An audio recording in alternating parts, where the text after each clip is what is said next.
So let's do a quick start diversification model with Australian companies. This won't include ETFs, just single stocks if you want to go that way. So this is my advice on how to build a portfolio using diversification.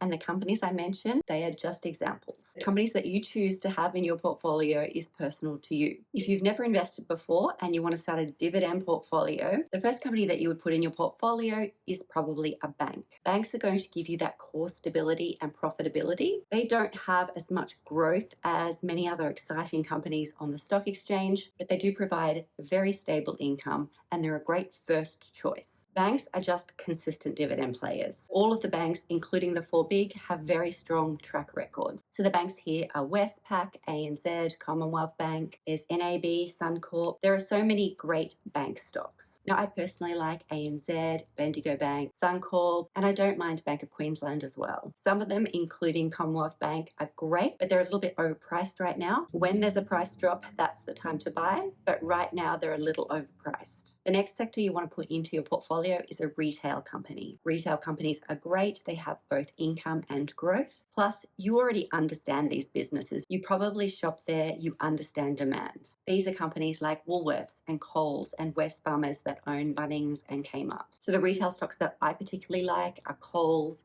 Eagers Automotive and JB Hi-Fi. The rest are great, but wait for those dips. The third sector I'd put into a portfolio if I was starting from scratch would be a mining company. Now, mining companies are great for income most of the time, but here your income is likely to fluctuate. Mining companies are far more volatile than most of the other sectors. That's normal for this sector. There can be wild swings here and it's a very cyclical sector. And sometimes dividends are really high for a few years and then they're a bit lower for a few years, but then they do go back. So example of mining companies could be BHP, Rio Tinto, Fortescue Metals, Yancoal is another one. My personal favorites are Fortescue Metals, Horizon Oil and Rio Tinto. Step 4 is where you start to add even more sectors. This is where your portfolio starts to feel more grown up because you have a good spread of diversified companies and sectors now. Because your goal now, even though you want the returns, you're balancing your risk. So here are sectors that are really good for dividend income are energy stocks, technology stocks sometimes, insurance is good, and property stocks are good as well.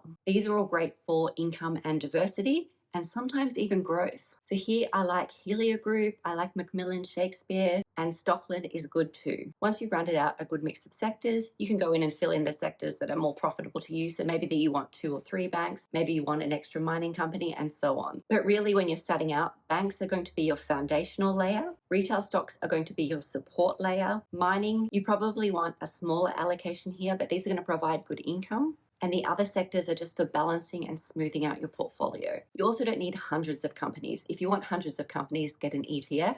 If you're buying single stocks, between 8 and 15, 8 and 12 is a good mix to have. You don't want to be buying companies just to fill a quota in your portfolio because you want good companies in your portfolio, but you do want a good mix as well. So you got to find that balance. There is no rush. You can build slowly. In my last video, I talked about setting up a schedule to set specific buy days so you can gradually build your portfolio over time. You also don't need to be perfect. You don't have to have the best bank. Most of them are pretty good. The portfolio just has to be simple and make sense. Simple portfolios actually oftentimes beat complicated ones anyway, because people are consistent about building their portfolio out over time.